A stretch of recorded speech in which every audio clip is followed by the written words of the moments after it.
Hello, Kim. Hi, Danny. How are you? Great. So excited. I Very know excited. we don't have a lot of time left till we get to Mount Shasta. Right. Weeks now. It's weeks. I think it's 11 or 12, something like that. Wow. Wow. I know. Time flies. And So, you know, so we wanted to get together. So, welcome everybody. We wanted to get together to just give a little update on Shasta, where we are with it, pull a couple of cards, and see if anybody else wants to join us, because we're almost, we've got about 20 going, I think. yeah, about that. Yeah. Maybe So 21. Yeah. yeah. And so if people wanted to join, it's now's the time to sign up, because hotels are going to start filling up and it's going to be a little more difficult to get room. So now's the time. If you're thinking about it, without thinking about it, push the yes button and come join. Right. Well, yeah, because the thing is, if you feel called to it, if you're like, Mount Shasta, I don't know anything about Mount Shasta. I didn't really know anything about Mount Shasta till I went last year.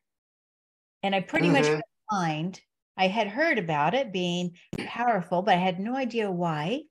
But I went pretty much blind with high expectations, but then again, no expectations, high and low, right? Yeah.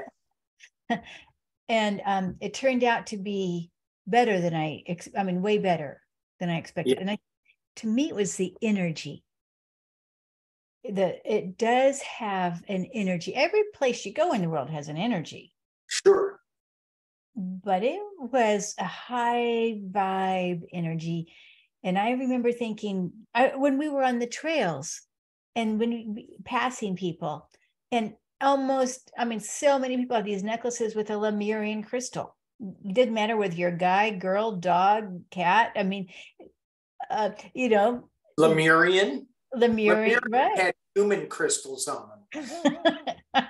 That's how you can tell the difference. Oh, we were trying to figure that out. So, are you Lemurian? And there are places that reportedly they are there. They go to the natural food store. You can see them there. And in Dunsmuir, just a little south, there's a community of artists, and there's a lot that show up there. But they're all over the place. If you open up your awareness and just go, oh, that may be a Lemurian. Right. And what's so great about Lemurians anyway? We hear the word Lemurian, we hear Lemurian crystal, which I actually think that came from Brazil, I believe. But I'm not positive about, I know there's some in Brazil. Yeah. But what's so different about a Lemurian or a Lemurian crystal versus a human, a regular human, or a regular crystal? Say that again. I missed that. Okay. What makes Lemuria so special? Oh, got it. Well, if we're interested in maybe posing up to a Lemurian, or getting our eyes on a Lemurian, or maybe even just holding a Lemurian crystal, or being at the mountain that has the Lemurians in the city within, in the city of Telos, then why do we even want that, Danny? Right. Well, one of the things that I like to go there is to ask them certain questions, like, why am I here on Shasta? Number one, why am I being so drawn to that place? This is going to be the third year that I've been there. And I think I've been there 4 times. The first time I just passed it up like another hill. And the second time I went there, not really knowing what to expect, but the next year I got to come back. The next year I went back, and it was, I think that was when we met, and that was super powerful. And so I think it just builds on each other. But the Lemurians, for me, are the peaceful generation, the peaceful, not generation, energy. Culture. It's a culture, right? I mean, Culture. Yes. Yeah. Thank you. And so they have a lot to learn. They have a lot to share with us as we go into the age of Aquarius. Uh-huh. And so some people think that age of Aquarius isn't going to happen till 2150. Others are saying it's happening now with the alignment of the stars that just happened. So either way, we are in the beginnings of it, although we've been singing for it for 40 years. Exactly. Yeah. Yeah. So, well, yeah. Yeah. No, well, so that's why I want to go there, is how to live a more peaceful life. Ask them that, ask what can I do to further this communion, this community, to be living a more peaceful age of Aquarius life. Mm-hmm. Maybe I'll even see Saint Germain. Yeah, Saint Germain's very present. Yeah. But the Mount Shasta is a part of a grid around the world, connections here, and a lot of people consider it the root chakra, one of the root chakras, mm-hmm. or the root chakra of the world, right, of Earth. Yeah. And if we can imagine that when we get together as a group in a community and we come together heart to heart, to me it's always about the heart, because remember sure. when we met around the circle and you come together in the heart to heart in presence of others with the same intention, mm-hmm. to raise up the vibration, connect to the stars, connect to the earth, connect to Telos. It's power. It's a power. We empower each other. And I think potentially it has the potential to bring more spiritual awareness, more soul awareness, more soul purpose. Sure. Yeah. On the CE5 Contact app, they're always talking about getting together in a group, and the group energy raises and amplifies the energy so that more can come to us. So if we're going to talk about bringing ETs to Shasta, and when you look at the clouds, the lenticular clouds, I think I pronounced that right, they look like spaceships. You can go, oh my gosh, that really looks like a spaceship. And if you just let go of your 3D thinking, you'll find out that, yeah, they are spaceships. They are cloaked in clouds. And why not bring that energy down so that it can meet with us? As a group, we may be able to do that easier than if you did it just one-on-one. Oh yeah, absolutely. Because we feed each other, each other's energy. My power is your power is my power. I mean, we just gather it all. We just gather the strength. Right. Yeah, and I understand the Lemurian culture, and if we choose to blend with that, it's one of the most harmonious, maybe the most harmonious cultures ever on the planet. Mm. And that's why it's so valued. Because the Lemurians, if they broke off from Atlantis, and then traveled, however they did it, through the underground tunnels, the underground water tunnels, or to make it up to Mount Shasta. In the way I understand, they came from Hawaii, but maybe other places too. Catalina. Okay. Brazil. Okay. So, I see when you said that, I just got this super clear vision of these clear tubes under the water, just with energy forces, Lemurians floating back and forth at the speed of thought. And so that whole energy flow, I mean, it was so crystal clear. And that's what we get to amplify when we come together in community and circle, being at the base of the mountain. With good intention.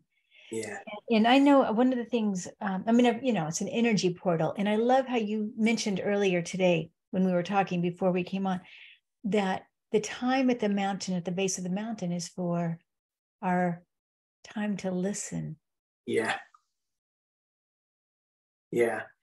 It's that is, I mean, to me, that was so powerful.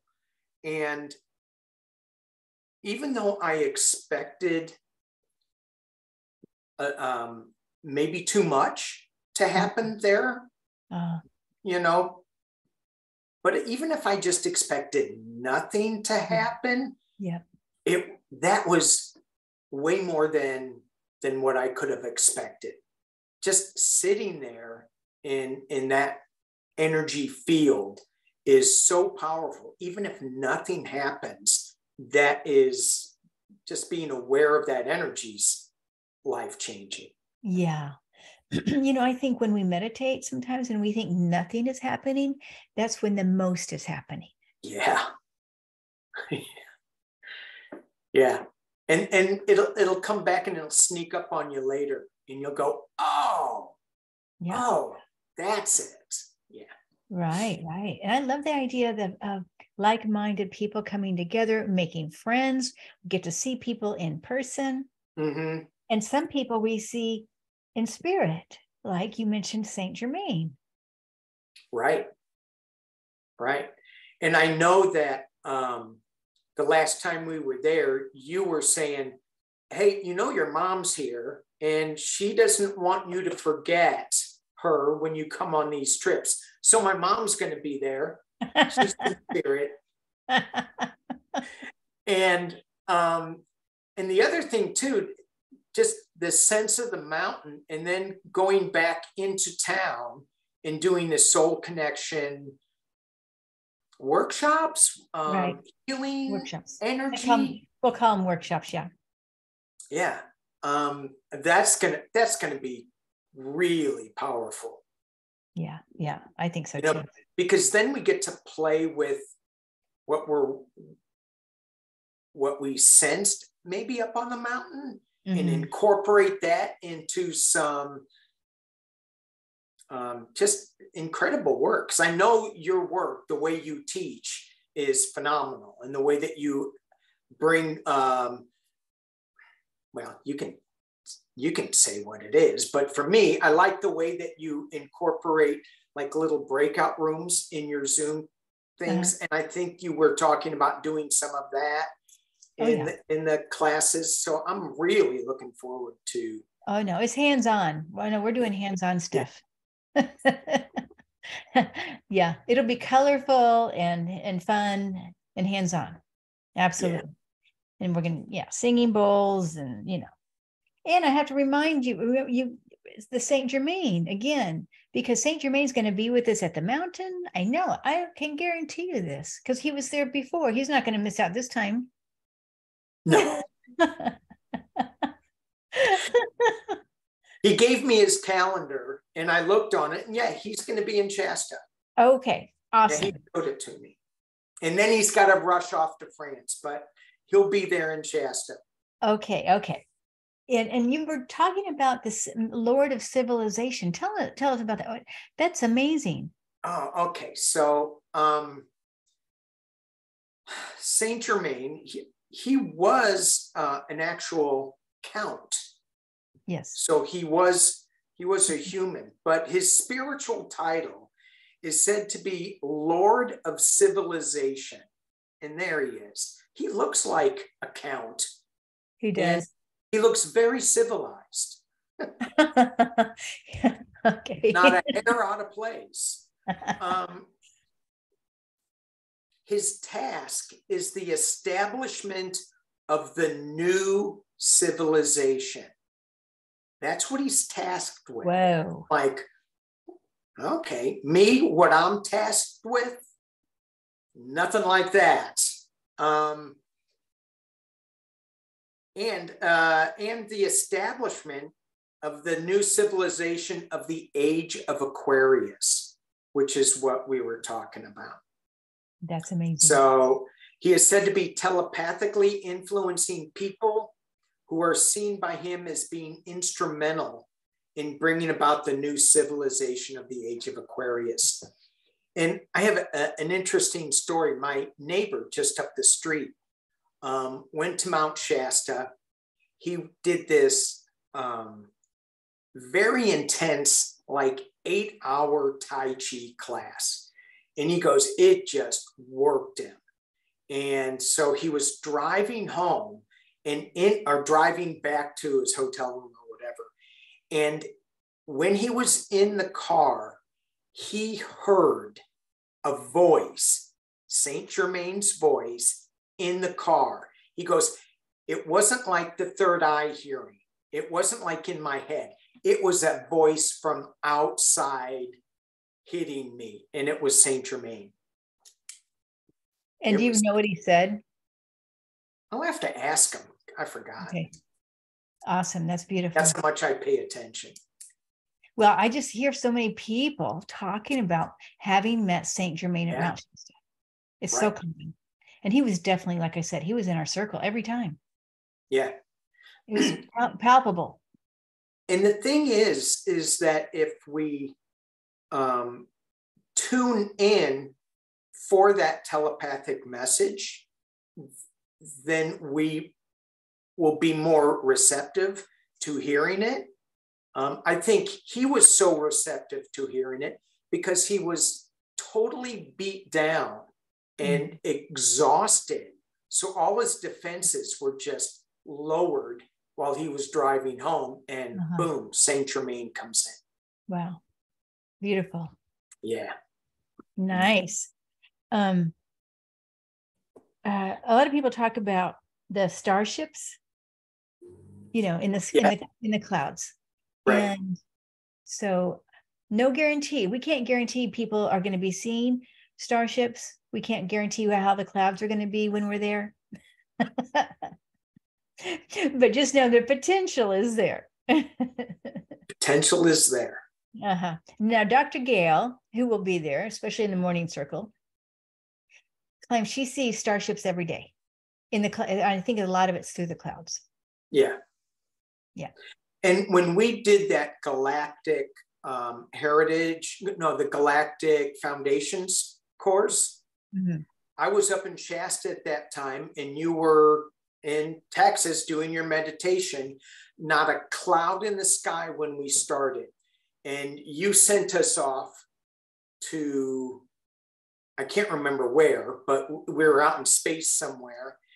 And when I opened my eyes, there was a spaceship hanging over Mount Shasta and a hummingbird sitting on top of a pine tree. And I'm going, what? I mean, and to see both of those at the same time, when I don't know what that hummingbird was doing there, because there was no flowers. Yeah. It was evergreen Messenger. pine needles. Yeah. Messenger. Yes. Wow. I know birds are very connected that way to the interdimensional reality, or different dimensions. Yeah. Multidimensional. Right. Sure. And I want to just also say that when we have a plan, what we're going to do, we have an outline, but there's also spirit plan. That was a big but. But yeah. Are you talking now? What are you talking about? But so we, of course, will go with the flow as things need to be. Yes. As yeah. It's I like the big butt in the room. because everything will change. And it's good to have an outline, but that can be thrown out the window so fast. And it won't matter at all. It's just, for me, the way that I'm thinking of it is, if I get stuck with what are we doing? I have an outline. Yeah. I don't think that's going to happen. I mean, I do have some things that I want to, bring up and focus on. But if it ends up being a little bit of it and something else takes over that's bigger, I'm totally fine with it. So, right. Yeah. Thank you. Thank you for saying that. Yeah, I know. It's so exciting. Yay. I remember when we were at the circle one of the days last year, and you were drawn, and I think maybe Gail too, at one spot after we had dinner meditation, you walked over to one area and you said, this is a portal or something for the starships. Do you remember that? I think I was in the portal. So, okay. Yeah. But when I walked over there, I felt like I was in a starship. It was so weird. You just never know. Things like this happen. And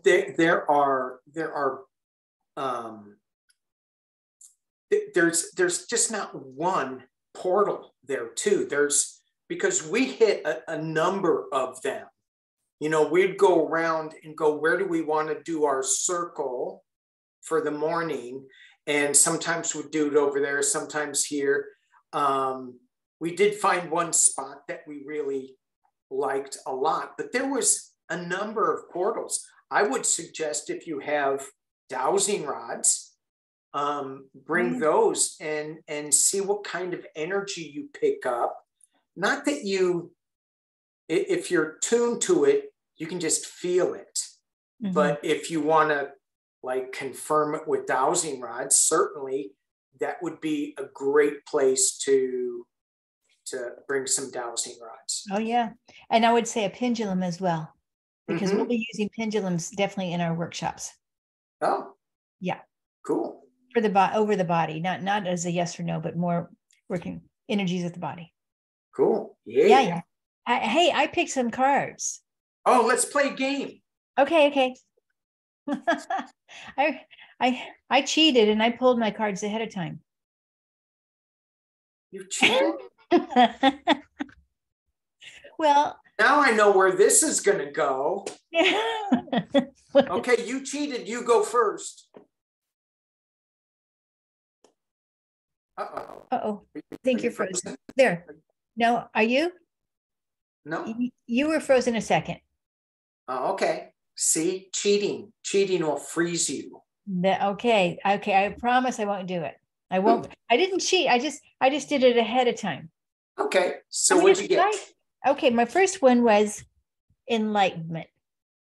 And these are, I love these wildflower cards. These are the Australian wildflower cards.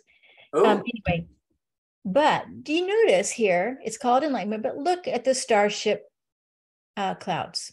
Yeah. I mean, that's pretty amazing. And they're pointing up that way. And here we are looking, and it's a grass tree.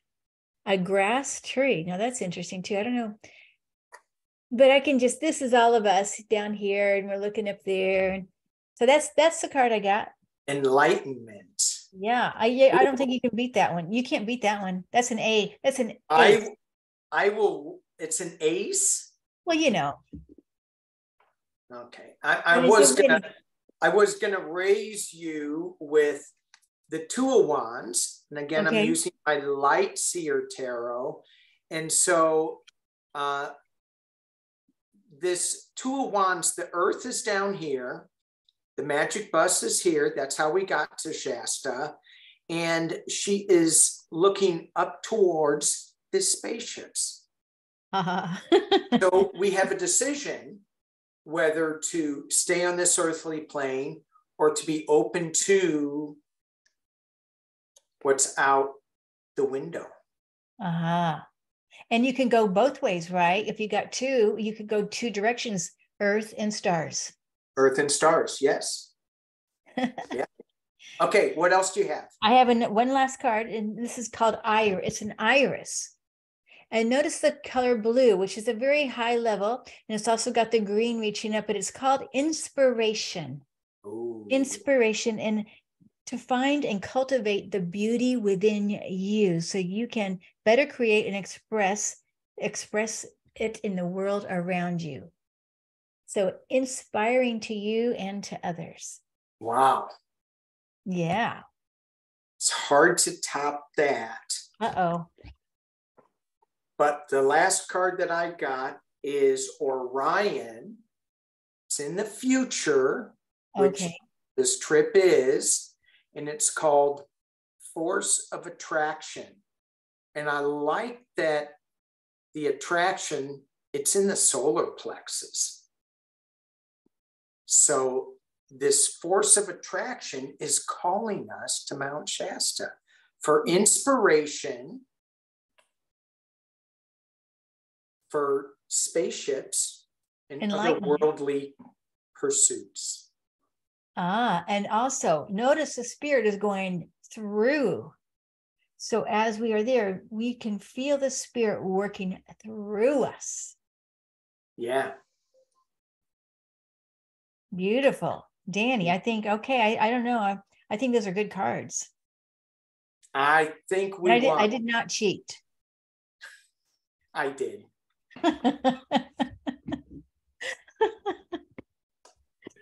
Not very well, but I did.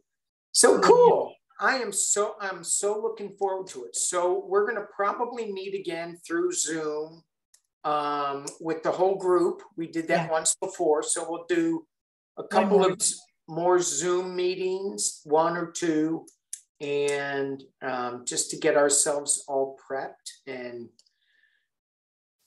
really excited, looking forward to it. Yeah, thank you. Let's hope the snow melts. Okay, it will. And if it doesn't, plan B. Okay. We can meet at the coffee shop if that's the case. Yeah. It'll be perfect. It will be. I'm not worried about that at all. No. Thank you so much, Danny. All right. Thank you, Kim. I really appreciate it, and appreciate this time together today, and many blessings to everybody. Much love to everybody here. Thank you for joining. Thank you, everybody. Bye-bye. Bye.